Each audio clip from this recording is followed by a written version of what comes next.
요 1000년 동안 때문에 이 한국교회가 1980년대에서부터 1990년 그 사이 초기까지 굉장히 어려웠고, 또 요것 때문에 이단들이 지금 들끓고 있는 거예요. 이 천년의 해석을 어떻게 해야 되느냐, 이게 굉장히 우리에게는 중요하다라고 볼 수 있는데요. 오늘부터 또 묵상해야 될 이제 계시록 마지막 끝자락인데, 우리가 이제 계시록을 자꾸 환상으로 보고 어느 뭐 특정적인 사건을 자꾸 이끌어 가게 되면 그게 바로 세대주의적 그 해석으로 되면서 문제가 심각합니다. 이것을 정확하게 역사적으로 하나님께서 우리에게 상징성으로 주셨다는. 그래서 요한계시록은 묵시문학이에요. 이 묵시문학이라는 것은 세 가지가 반드시 있어야 됩니다. 뭐가 있어야 되죠? 하나님의 임재. 그리고 하나님의 임재하시면 뭐가 일어나요? 부활과 심판.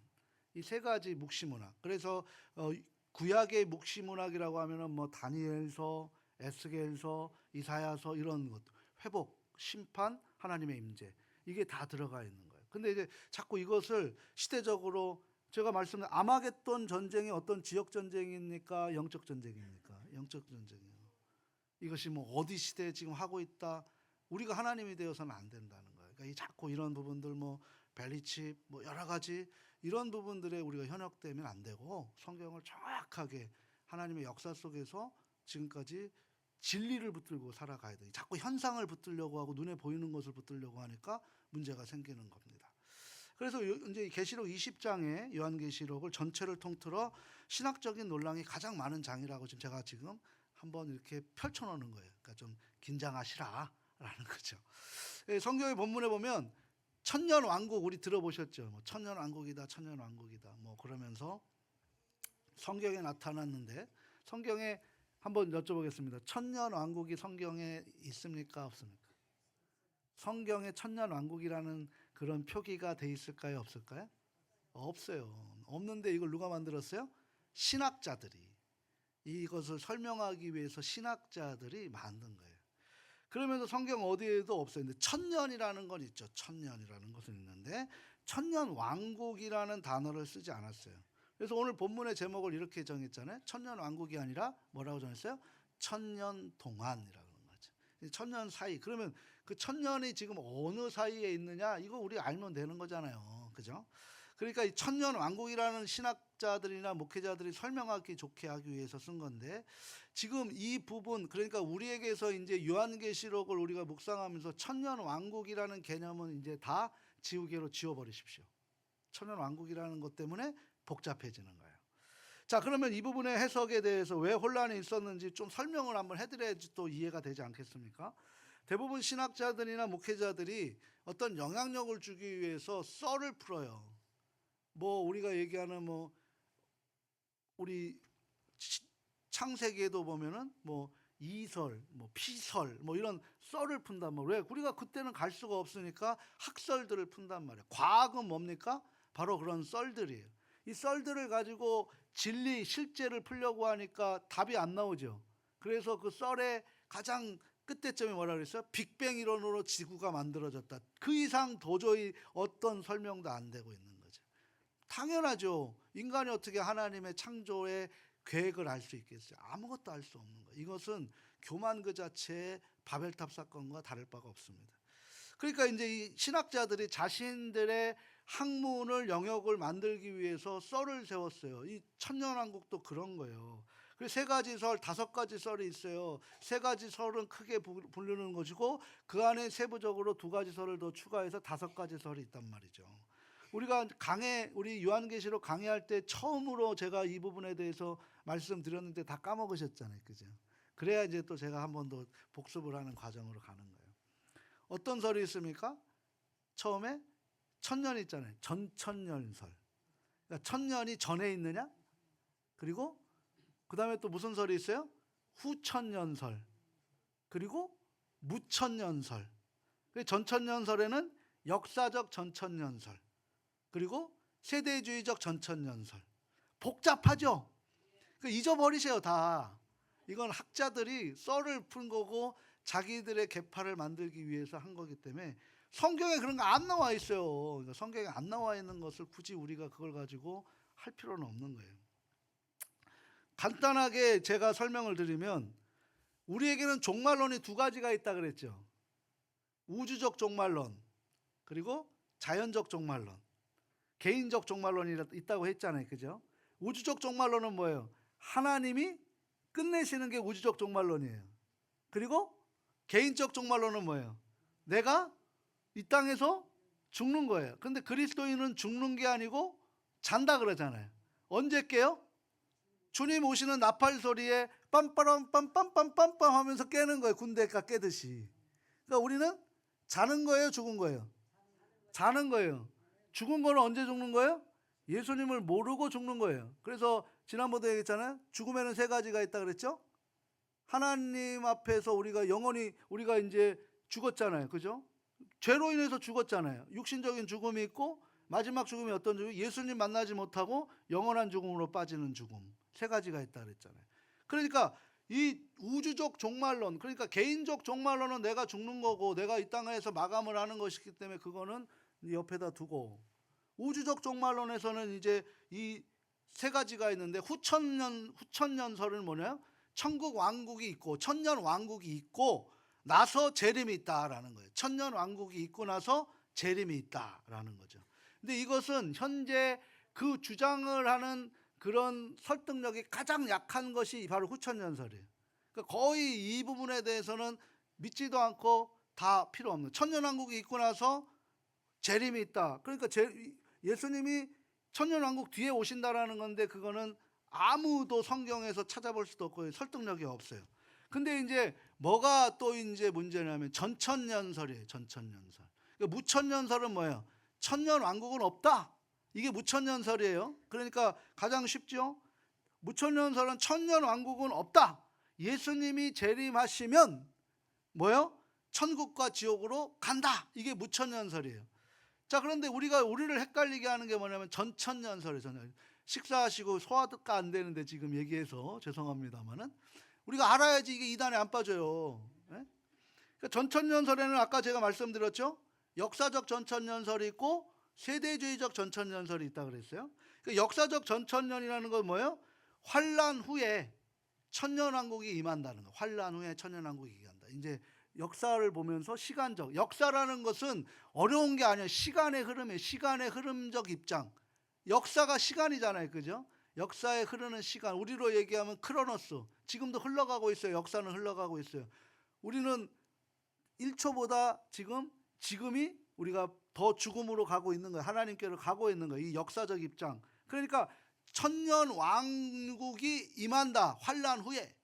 근데 이제 세대주의적 입장이 뭐냐면 환란 전에 뭐가 일어나는 거예요? 우리들 안에서 휴거가 되는 사람들이 있고 그 다음에 나머지 사람들이 환란을 겪고 난 다음에 주님이 재림한다. 그래서 남은 자를 구원해 간다. 어때요? 믿을만 하죠? 그럴싸하지 않아요? 그래서 우리 80년대 교회에서 막 휴거 영화 보고 막 겁나갖고 야 누가 휴거되고 막 그러면서 막 다미성교회 생겨갖고 이 마지막 때 2000년 되기 전에 예수님 오신다 그래갖고 막 집 팔고 논 팔고 땅 팔고 다 팔아갖고 거기서 딱 했는데 시대의 사기가 됐어요 안 됐어요? 이거 뭐 속이는 사람도 문제지만 속는 사람도 문제 아니에요? 그러니까 안 속기 위해서는 제대로 공부해야 되는 거예요. 제대로 확인해야 되는 거예요. 엉뚱한 데서 들으시면 안 된다. 그래서 이렇게 주장을 하면 이제 우리가 쉽게 생각하는 거예요. 그러니까 휴거가 일어나고 나머지 사람들이 이곳에서 환란을 받고 있다가 전천년설이잖아요. 그러니까 그리고 나서 예수님이 재림하신다. 그렇게 생각하는 거죠. 그러니까 중요한 건 뭐냐면 전천년설, 후천년설, 역사적 뭐 입장, 뭐 세대주의적 입장, 뭐 무천년설 다 필요 없고 공통점이 하나 있어요. 뭐예요? 공통점이. 그게 뭐예요? 예수님이 반드시 오신다. 요거 알면 돼요. 요거 알면. 예수님 오시는 거 믿으십니까? 그럼 준비만 하면 되지. 언제 오시는 게 왜 중요하고 어디서 오시는지 왜 중요하고 이반이가 얘기하는 과천 땅에 온다고 누가 그러고 뭐 그런 게 뭐가 중요한 거야. 주님 오시는 게 중요하지. 오기 전에 환란이 있든 없든 뭐 그것이 왜 중요한 거야. 주님 오시는 게 중요하지. 그잖아요. 그러니까 모든 거 다 잊어버리고 주님 오신다는 사실과 천년 왕국은 성경 어디에도 없다라는 거예요. 그러면 우리가 이 단어 하나를 표현할 때 그 의미를 알고 또 조심해야 된다는 거죠. 이 단어 속에 개념이 들어가고 문화가 들어갈 수 있고 시간, 역사가 흘러가면 변형이 되기 시작해요. 보세요. 지금은 우리가 예를 들어서 지금은 합법화되는 게 역사적 뒤에서 객관적으로 보게 되면 그것이 나중엔 쿠데타가 될 수도 있잖아요. 그죠? 우리 역사도 그랬잖아요. 전두환 정권의 혁명이, 예? 그런 부분들이 있단 말이에요. 그러니까 이런 단어 선택 하나가 굉장히 중요하다라는 거예요. 다시 한번 20장 1절 말씀 그런 의미에서 한번 같이 읽어보도록 합니다. 또 내가 봄에 천사가 무저갱의 열쇠와 큰 쇠사슬을 그의 손에 가지고 하늘로부터 내려와서, 아멘. 그러니까 하늘로부터 내려왔다 그래요. 내려왔다. 하늘에서 쫓겨나서 떨어진 사람이 있고 내려온 사람이 있죠. 떨어진 사람은 뭐예요? 심판받고 그런 사람들이겠죠. 그죠? 떨어졌다라는 것은 뭐예요? 징계와 심판의 개념, 징벌의 개념이지만 지금 하늘에서부터 내려왔다는 거잖아요. 그죠? 그럼 저와 여러분이 하늘에서 떨어진 거예요? 하늘에서 내려온 거예요? 내려오신 거죠. 떨어지신 분, 나 하늘에서 떨어졌다, 난 하늘에서 내려왔다. 그럼 내려왔기 때문에 내려온 목적이 있을 거 아니에요. 그죠? 그럼 그 목적을 찾는 게 신앙 아니겠습니까? 하늘에서 내려오셨죠? 그럼 그 목적 찾으셨습니까? 왜 세 분만 아멘 하시지? 그 목적 찾으셨어요? 그럼 심으시면 되는 거예요. 그대로. 어려운 게 아니잖아요. 그죠? 그러니까 지금 여기서 내려왔다라는 건 뭐예요? 하나님의 무슨 명령이 있었기 때문에 내려온 거 아니겠어요? 천사가 그냥 지 맘대로 내려오면 되겠어요? 안 되겠어요? 안 되는 거예요. 하나님의 부르심이 있기 때문에 움직이는 거예요. 하나님의 부르심과 하나님의 말씀이 있을 때 움직이는 사람과 내가 움직이는 사람은 주체가 다른 거죠. 그죠? 말씀하시면 움직이겠습니다와 내가 움직이면 하나님 도와주십시오는 다른 거예요. 이 차이가 엄청난 차이가 된다라는 거예요. 그래서 이 천사의 무저갱의 열쇠와 큰 쇠사슬이 들려 있다는 거예요. 그러니까 지금 천사가 하나님의 명령을 듣고 내려왔는데 그 손에는 지금 뭐가 있다는 거예요? 무저갱의 열쇠, 그리고 무시무시한 큰 쇠사슬. 쇠사슬은 뭐예요? 뭐 줄넘기 하라고 쇠사슬 가져왔겠어요? 뭘 묶으려고 갖고 왔다는 거잖아요. 그럼 누구를 묶을 건지 알아야 되는 거잖아요. 그죠? 자, 그러면 무저갱이라는 것이 이제 헬라어로는 뭐라고 표현하냐면 아비소스라고 해요. 아비소스, 무저갱이. 우리가 얘기하는 스홀 있잖아요. 스홀은 지옥이에요. 이제 지옥이라고 할 수 있고 음부라고 하잖아요. 음부. 그건 하데스라는 다 같은 의미예요.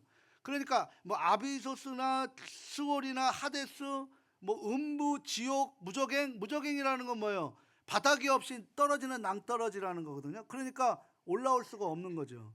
그러니까 이 동의어가 어디 있냐면 이 아비소스와 같은 무저갱과의 동의어가 어디서 썼냐면 창세기 1장에 쓰여 있어요. 창세기 1장에 뭐가 있죠? 흑암이 깊음 위에 있고 하나님이 안 계신 공간인 거예요. 그곳에서 말씀이 임하면서 천지가 창조된 거죠. 그러니까 이 깊음이라는 의미가 그 창세기 1장 2절에 깊음이라는 단어가 히브리어로 뭐라고 쓰냐면 태흠이라고 썼어요. 태흠, 깊음이 같은 의미라는 거예요. 무저갱이랑 같은 의미로 쓰였다라고만 알고 계시면 됩니다. 이 표현은 시편 42편과 시편 51편 한번 나중에 체크해 보세요. 제가 시간상 이걸 다 못할 수 있는데 시편 42편과 51편에 자주 등장을 합니다.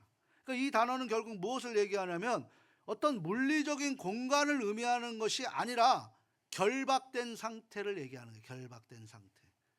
천국은 장소의 개념이 아니에요. 우리가 3차원이니까 자꾸 장소를 따져요. 왜? 딛고 있어야 되니까.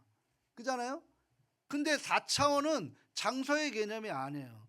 그러니까 자꾸 장소의 개념으로 하니까 여기서 온다 저기서 온다 막 그렇게 막 천국이 임한다라고 얘기하는데 하나님이 임재하는 거예요. 하나님이 임재하는 것을 역사적으로 계속 보여준 게 어떤 거예요? 예배. 천국이 다른 게 아니라니까. 예배를 통해서 하나님이 임재할 때 성령의 은혜로 우리가 살아가면 그것이 어느 곳이 되든지 뭐가 된다는 거예요? 하나님 나라 천국이 된다는 거예요. 그걸 우리가 맛보고 살아가야 되는 거예요. 시편 34편 8절에 여호와의 선하심을 맛보아 알지어다. 그래야 그 의미로 그에게 모든 것을 섬기게 되는 거예요. 맛봐야 된다는 거죠. 테이스트라는 거예요. 맛봐라라는 거예요. 자, 그러면 지금 계시록에서 뭐라고 해요? 무적행에 갇혔다라는 표현을 하고 있어요. 그 아까 말씀드렸던 계시록은 묵시문학이라고 했습니다. 하나님의 임재, 심판, 구원, 부활 같은 의미죠. 이게 빠지면 묵시문학이 안 되는 거예요. 그럼 무적행은 어디일까? 아마겟돈 전쟁은 어느 장소일까? 자꾸 장소로 해석하면 된다 안 된다? 안 된다. 뭐 지금 중동 전쟁이 아마겟돈 전쟁이다. 다 이게 무슨 의미예요? 세대주의적 그런 해석적 입장에서 지금 우리가 다 거기에 가스라이팅 세뇌되고 있던 거예요. 20년 30년 동안 그렇게 잘못된 것들을 그렇게 우리가 답하고 있는 거예요. 그러다 보니까 막 어떤 현상만 나타나면 야 이제 마지막 때다. 마지막 때는 아무도 모르는 거예요. 우리가 알 수는 있죠. 지금은 종말의 시대를 살아가고 있으니까. 그러면 어떻게 돼? 오늘을 내가 주님 만나는 마라나타 아멘 주 예수 오시옵소서라고 우리가 그렇게 아멘 마라나타라고 하면서 우리가 그것을 준비하는 삶을 살아가면 되지 언제 오실 것을 왜 우리가 걱정하고 있는 거죠. 그럴 필요가 없다는 거예요. 자, 그리고 항상 계시록은 역사적 순서로 벌어지는 그런 사건의 배열이 아닙니다. 그러니까 이걸 자꾸 역사적으로 해석해버리고 시간적으로 해석해버리면 된다 안 된다? 안 되는 거예요. 마태복음, 마가복음, 누가복음은 공간복음이에요.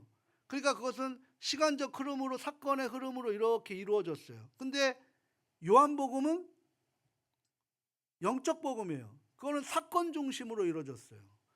그러니까 가나의 혼인잔치가 처음에 나왔지만 그게 거의 예수님 끝자락에 있었던 사건이에요. 그러니까 이런 변화로 인해서 일어나는 요한복음, 그런데 예수님의 이야기니까 사복음서에는 포함되지만 공간복음, 같은 공간에서 마태는 유대인에게, 마가는 이방인에게, 이방인은 바로 갈릴리 사람들, 이방인, 북이스라엘 사람들을 이방인이라고 그래요. 하나님을 알지 못하는 사람들. 그리고 누가는 어떤 사람들? 그리스 사람, 헬라 사람들에게 대상을 가지고 예수를 전하는 거예요.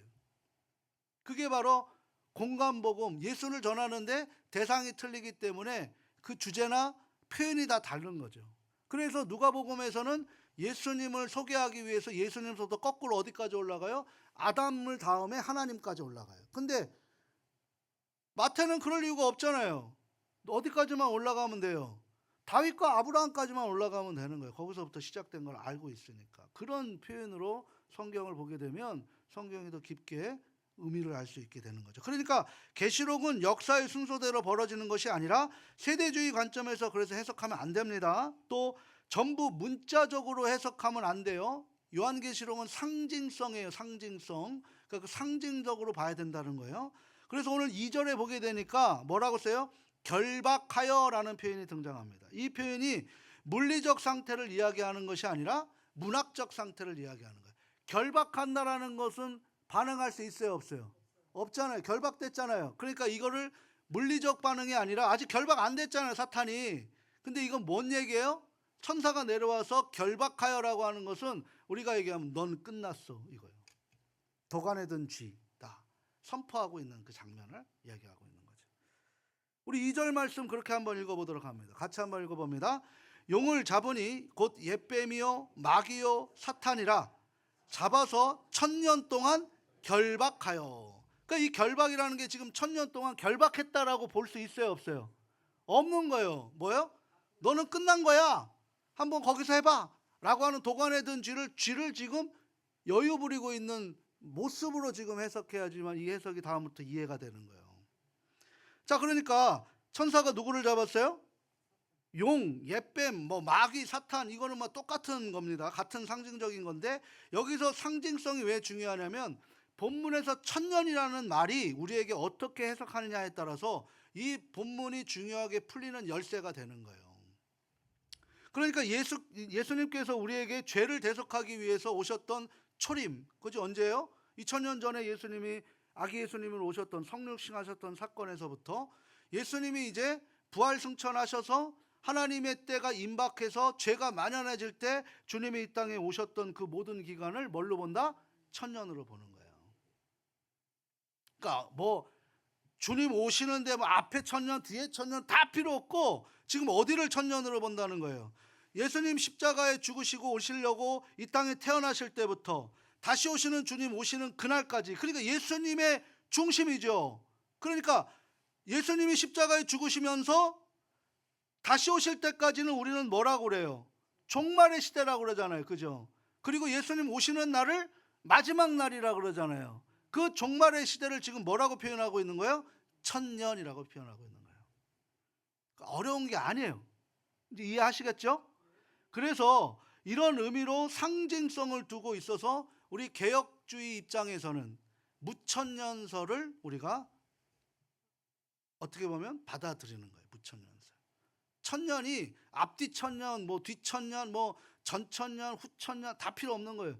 예수님이 이 땅에 오셔서 십자가에 죽으셔서 죄가 있어서 휘장이 위에서 아래로 찢어지는 그 순간서부터 다시 오시는 그날까지 교회가 만들어지고 그렇게 구원의 역사가 일어나는 그날까지 이 모든 기간을 천년으로 본다는 거예요. 천년으로.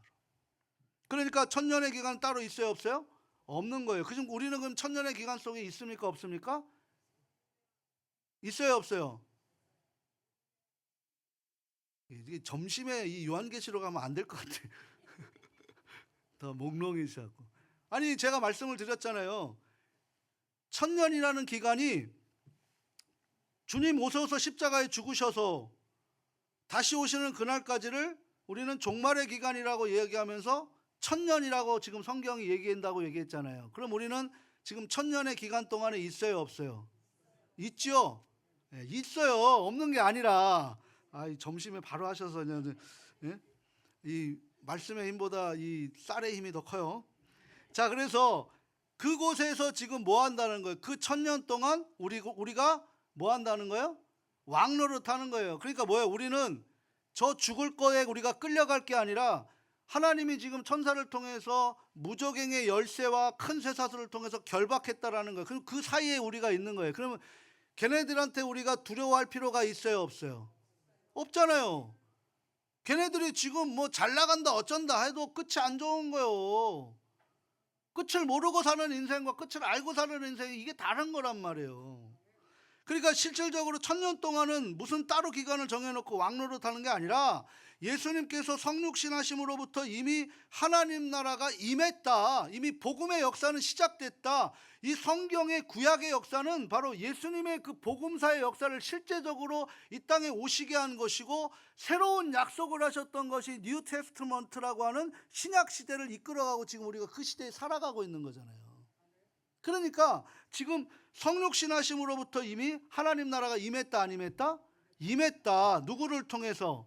지금은 저와 여러분을 통해서, 예수를 믿는 사람들을 통해서 하나님 나라가 임한 거예요. 그러면 이 나라를 확장시켜야 되잖아요. 그죠? 그게 야베스의 기도예요. 이 야베스의 기도. 그래서 이 베드로를 통해서 뭐라고 얘기해요? 베드로가 베드로전서 2장 9절에 나는 다 왕 같은 제사장이다 라는 거예요. 이제 정리해 봅니다. 초림에서부터 재림까지의 기간이 얼마의 세월이 지났는지 그게 중요한 거 아닙니다. 이 문학적인 표현이고 천년이라는 것은 종말의 시대를 얘기하는 것이고, 이때 그리스도인들은 하나님의 나라가 임했고 그 임함을 통해서 저와 여러분들이 예수를 믿고 우리가 죄인임에도 불구하고 주님이 의의 옷을 입혀주셔서 우리가 하나님께 의인으로, 하나님의 자녀로 칭함받는 것, 그게 이신칭의라고 하는 로마서 1장 17절의 말씀이잖아요. 믿음으로 말미암아 믿음으로 구원에 이르느니라 라고 하신 거죠. 그죠? 그래서 하나님 나라가 임했기 때문에 우리는 사탄의 종노릇 할 게 아니라 왕노릇 해야 되고 하나님의 자녀노릇 해야 돼요, 안 돼야 돼요? 근데 사탄을 무서워해요, 안 무서워해요? 안 무섭죠? 무서워하면 돼요, 안 돼요? 그럼 우리가 낭망하면 돼요, 안 돼요? 낭망하더라도 주님 바라보면은 성령이 임하셔서 낙심이 기대로 바뀔까요, 안 바뀔까요? 대답하시는 대로만 살면 잘 사는 겁니다. 이렇게 천년의 이 표기에 몇 개의 몇 절의 구절이 기록되어 있는 건 3절에 보면 천년이 차도록이라고 표현되어 있고 5절에 보면 천년이 차기까지, 이렇게 사실상 다 같은 표현이에요. 아직 끝났지 않았잖아요. 그죠? 그러니까 이제 다 천년이 다 되면이라는 거예요. 천년이 다 되면이라는 거예요. 그거를 위해서 천사가 지금 우리에게 환상을 보니, 그러니까 20절에 또 내가 봄에, 누가 본 거예요? 누가 보니? 내가, 주어가 누구예요? 내가 사도 요한이잖아. 사도 요한이 봄에, 여기에다가 또 내가 봄에, 이거를 사도 요한이 본 게 아니라 이제 우리에게 지금 말씀을 주어진 거잖아요. 또 내가 봄에, 이게 돼야지. 사도 요한이 본 게 아니라 이제는 내가 봄에가 돼야 되는 거잖아요. 믿어지십니까? 보여지십니까? 성령이 우리에게 지금 보여주고 계시는 거잖아요. 그죠? 사실이잖아요. 그죠? 그래서 현재 임했고 임하고 있고 임할 것이라는 세 가지, 과거, 현재, 미래를 다 주관하시는 분이 누구시라는 거예요? 하나님이시라는 것이요. 그래서 여기서 참에, 차기까지, 차도록이라는 표현들이 이미 그런 하나님 나라를 전제로 하는 이야기라는 사실이에요. 자, 다시 성경을 조금 더 볼까요? 4절 말씀 또 한번 읽어보도록 합니다. 또 내가 보자들을 보니 거기에 앉은 자들이 있어 심판하는 권세를 받았더라.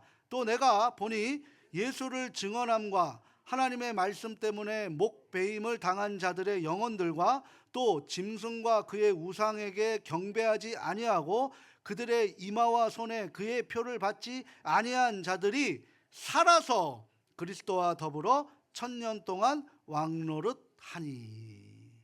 그러니까 이 지금 보면은 어떤 사람들이 예수님 증거하다가 목베임 당한 사람, 666이라는 그 표 못 받아갖고 굶어 죽고 맞아 죽고 한 사람들, 다 그 사람들이 지금 실패자라는 거예요?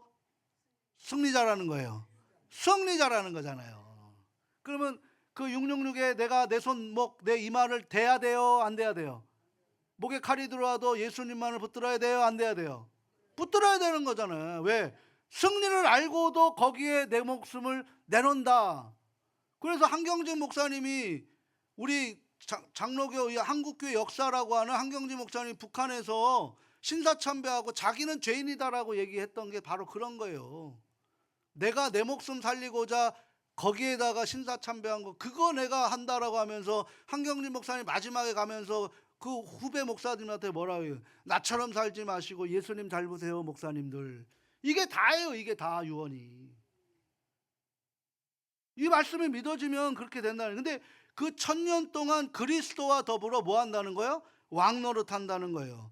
다 나 왕 같은 제사장. 제사장은 뭐예요? 하나님과 교제하는 사람들이잖아요. 아니 지금 목사를, 이 젊은 목사를 인정해 주시고 어른들이, 저 아들뻘도 안 되는 저 사람들이 저한테 식사 같이 하면은, 아 목사님 먼저 뜨시라고, 아 어른부터 뜨시라고, 아 목사님이 어른입니다. 왜 저를 대접해 줍니까? 말씀을 가까이 하니까, 그 말씀의 힘을 갖고 있으니까 인정해 주시는 거잖아요. 이게 권위라는 거예요. 이게 권위. 그 권위 떨어지면 목사 못 하는 거죠. 그런 거잖아요. 그런 거.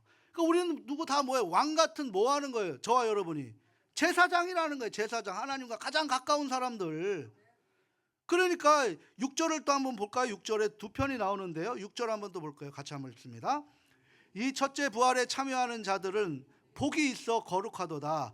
둘째 사망이 그들을 다스리는 권세가 없고 도리어 그들이 하나님과 그리스도의 제사장이 되어 천년 동안 그리스도와 더불어 왕노릇 하리라. 아멘. 이 마지막, 이 종말의 시대에 예수님과 더불어 우리는 왕노릇 하리라 라고 하는 거예요. 왕이 눈치 볼 수 있어요? 왕은 어깨 피는 거예요. 굶어 죽어도 어깨 피세요. 딱 이렇게 어깨. 이러고 다니지 말라고. 어깨 딱 피고, 난 왕 같은 제사장이다. 누가 나를 건드려? 사탄마귀 웃기지 마. 낙담? 저리 가. 든든하게 그래야지. 그리스도와 함께 있는데, 뒤에 사자 있는데 여우 새끼가 왕 되는 거예요. 왕 되, 이소부가 봤잖아. 그런 지혜가 있어야지. 이걸 어떤 그 영상에도 그런 게 있더라고요. 뒤에 막 어떤 막 뭐 치타가 막 와서 막 잡아먹으려고 하는데 갑자기 도망가는 거예요. 그러니까 자기 때문에 그러냐 뒤에 곰이 이만한 게 있는 거예요. 그 도망가는 똑같은 거예요. 똑같은 거. 뒤에 누가 있는지를 알면은 두려울 게 없다니까요. 응? 그러니까 우리는 왕 같은 직분이 있고 제사장과 같은 직분이 있고 선지자와 같은 직분이 있어요. 오늘날 교회가 가지고 있는 속성이에요. 근데 오늘 강해를 준비하면 3절 끝에 뭐가 있냐면 그 후에 반드시 잠깐 노일이라라는 표현이 있어요. 그 후에 잠깐 노일이라. 이게 무슨 의미냐면 원시복음에 보게 되면 창세기 3장에 보게 되면 거기에 아주 중요한 내용이 등장하는데요. 창세기 3장 15절 말씀 한번 같이 한번 읽어보도록 합니다. 내가 너로 여자와 원수가 되게 하고 내 후손도 여자의 후손과 원수가 되게 하리니 여자의 후손은 내 머리를 상하게 할 것이요 너는 그의 발꿈치를 상하게 할 것이니라 하시고. 아멘. 여기서 내가라고 하는 내가의 주어는 누구예요? 하나님이죠. 너는 누구예요? 여기서 너로 여자와 원수가 되게 하시고, 여기서 너는 누구예요? 사탄을 얘기하는 거잖아요. 여자의 후손은 누구예요? 예수 그리스도를 얘기하는 거잖아요. 이 원시복음인데 우리는 다 남자의 후손이에요. 그죠? 엄마가 태를 임신했지만 엄마가 그냥 자가 생산하시는 분 계셨어요? 내 아들 나 남편 없이 내가 만들었다. 내가 열심히 기도하니까 배가 불러왔다. 돼요? 안 되죠. 다 씨를 받아야 되는 거잖아요. 그죠? 그러니까 우린 누구의 후손이에요? 남자의 후손이에요. 그래서 이거 갖고 지금 저 금산에 저기 비슷한 정씨하고 있는 그 정씨나 이상한 사람들이 그거 갖고 지금 성추행하고 성폭행범 되는 거 아니에요? 다 지옥 가요. 다 지옥 가. 같은 정씨라 근데 같은 종씨라도 뿌리가 틀릴 거예요. 우리는 누구의 후손이에요? 여자의 후손이란 말이에요. 여자의 후손. 그러니까 예수님은 남자의 혈통을 말하지만 인간의 관계를 맺어주는 것이 아니라 성령의 잉태함으로 하나님께서 이끌어 주신 여자의 후손이라는 걸 지금 말하고 있는 거죠. 여자의 후손이 뱀의 머리를 상하게 한다 그랬어요. 뱀의 머리를 상하게 하면 뱀이 죽어요, 안 죽어요? 죽는 거예요. 근데 뱀이 여자의 후손에 뭘 물었어요? 뒤꿈치를 물었어요. 상해요, 안 상해요? 상하지만 죽지는 않죠. 이거 누가 죽는 거예요? 여자의 후손이 죽어요, 뱀이 죽어요?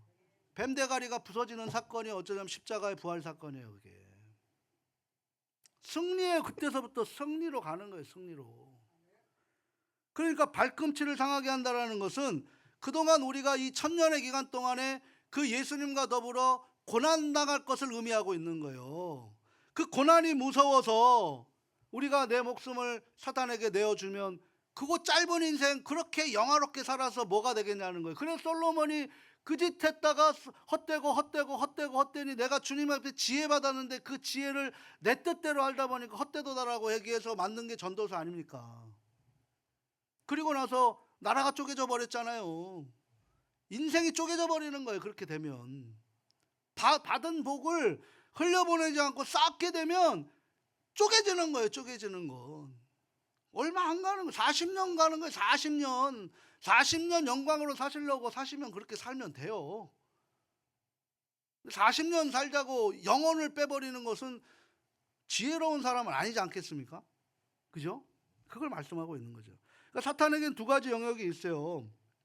우리 계시록 3장 20절 3절 말씀 같이 한번 읽어보도록 합니다.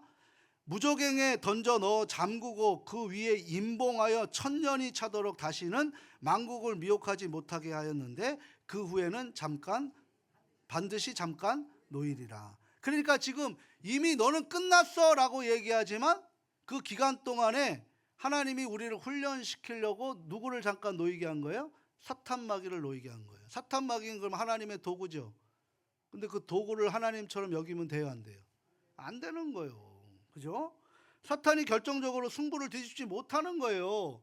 아직도 미미한 기운이 남아 요동치는 중이지만 이것이 굉장히 크게 보여서 성도들이 쓸데없이 겁먹고 두려움을 느끼는 거예요. 하지만 그럴 이유가 있다 없다?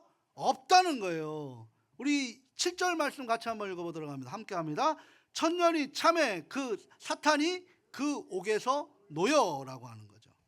이 천년의 기간이 끝나고 후에 이것들이 7년을 환란을 일으키고 하는 방식으로 세대주의적 해석, 전천년 후천설 다 필요 없어. 하나님의 시간이 임하고 하나님 시간이 도래함에 다 마찬가지예요. 참에 하나님의 나라가 임했다. 천년 동안 결박된 사탄은 승부를 뒤집을 수 있다 없다? 천년의 기회를 사탄이 줬는데도 이 게임은 이긴 게임, 진 게임? 사탄의 입장에서는 진 게임. 그럼 우리는 지금 이것을 결과를 알고 살아가요, 모르고 살아가요? 알고 살아가죠. 근데 왜 모르고 살아가는 것처럼 살아요? 알고 살아가신다며. 근데 왜 모르고 살아가는 것처럼 살아가시냐고. 재방송 아니에요, 지금 재방송? 그죠? 2000년 전에 한 재방송 지금 계속 방영하고 있는데 여전히 우리는 생방송으로 봐. 하나님 뭐라고 하셨어요? 답답하다. 응? 그렇지, 뭐 그게 우린데 뭐 어쩔 수 없잖아요, 그죠? 그래서 여기에서 우리가 이제 이 계시록 20장 4절에 보게 되면 그의 표를 받지 아니한 자들이 살아서 그리스도와 더불어 천년 동안 왕노릇하리라라고 하는, 살아서라는 것은 뭐냐면 성도들의 죽음이라는 것이 가능한가 가능하지 않는가. 성도는 잔다라고 얘기했는데 이게 뭐냐면 살아서라는 것은 이제 우리로 얘기하면 아날로세우스라고 얘기하는 것은 텐트를 걷는 거예요. 텐트를 걷는다는 거면 이제 끝난다는 거지. 이제 집에 간다, 장막을 걷는다라는 거예요. 그러니까 역사의 시간을 걷어내고 살아남은 자와 앞서 숨졌던 순교자들, 자는 사람들이 그리스도 안에 잠든 사람들을 포함해서 천년 동안 왕노릇하리라. 그러면 이제 이거 갖고 이제 천주교, 이제 카톨릭에서 그럼 죽은 사람들은 어디 있느냐? 뭐 연옥에 있다, 어디 있다. 신경 쓰지 마시라니까. 성경에 안 나온 이야기. 죽은 사람은 죽은 사람이고 우리가 지금 우리 삶을 걱정해야지 뭐 그걸 왜 걱정을 해요? 응? 그러니까 마태복음 28장에 내가 세상 끝날까지 너희와 함께 할 것이다 라고 말씀하셨잖아요. 그러니까 우리는 이미 중요한 것은 뭐냐면 예수 그리스도의 보혈로 구속함을 입은 백성들은 어떤 존재도 털끝 하나 손댈 수 있다 없다? 없도록 이미 하나님이 만들어 주신 거예요. 하나님의 능력을 너무 축소시키지 마세요. 그래서 예수님의 십자가에 이미 모든 것이 결정났기 때문에 우리는 담대하게 나가시면 돼요. 누가 책임지시는 거예요? 하나님이 책임져 주시는 거예요. 우리는 누구예요? 하나님의 자녀예요. 하나님의 자녀. 마귀의 종이 아니라 하나님의 자녀인 줄 믿으시기 바랍니다. 그러니까 이 천년 동안, 이 기간 동안에 어깨 피시고, 뭐 내가 돈이 없는 거지, 에? 그잖아. 내가 돈이 없어서 그런 거지. 어깨 피시고, 어? 나는 누군데? 하나님의 자녀인데, 에? 어디 뭐 돈 따위가 돈 있는 것 같고 뭐 그 앞에서 굽신을 어깨 피시라는 거. 내가 돈이 없는 거지. 뭐 소위 얘기해서 가오가 없어? 뭐가 없어? 하나님 자녀인데 힘내시라고요. 사랑하고 소중하고 존경. 아유, 이렇게 만들려면 얼마나 힘든 줄 아세요? 네? 그래도 이해해 주셔서 감사합니다. 이게 길어질 수밖에 없어. 그래서 난 오늘 5페이지 준비했거든요. 오늘은 좀 일찍 끝나겠다 했는데 30분이네. 죄송합니다. 제가 아직 그 달란트는 안 나온 것 같아. 우리가 힘을 내십시오. 그래서 자신에게 부어진 하나님의 사랑이 얼마나 큰지, 놀라운 것인지를 은혜를 구하십시오. 그리고 사랑에 감사하고 감격해서 감동하는 은혜를 구하십시오. 자신의 전부를 다해서 섬길 수 있는 그런 은혜를 구하십시오. 우리는 첫째 부활에 동참하는 복된 삶이에요. 땅 끝까지 이르러 예수 그리스도의 복음을 증거하는 복된 삶을 살아가고 계셔요. 온 세상에 하나님 나라 충만히 이루어가는 복된 삶을 저와 여러분들에게 하나님이 이 땅에 우리를 보내주신 거예요. 그래서 왕같은 제사장으로 무엇보다 창세전에 작정하셔서 우리를 보내주셨다라면 하나님의 목적이 있는 거 아니겠습니까? 그럼 그 목적을 이루고 살아가는 게 우리가 살아가야 될 본질 아니겠습니까? 세상에 있고 없고 그것 때문에 우리가 일희일비할 게 아니라 어깨 펴시고 난 하나님의 자녀다. 그래서 내가 하나님 앞에 어떤 분으로 살아가야 되는지 내가 기도하면 하나님이 열매 맺어 주신다잖아요. 뭘 거두시고 뭘 뿌리시겠습니까? 그런 믿음으로 승리하는 삶을 살아가시고 힘내십시오. 앞으로 저 앞에서 어깨 이러고 계시는 분들은 젊은 목사한테 혼나는 건 줄 아세요. 힘내시고 어깨 피시고 승리하게 멋지게 우리 나머지 인생 하나님이 보내신 인생 살아가시기를 주님 안에서 축원합니다.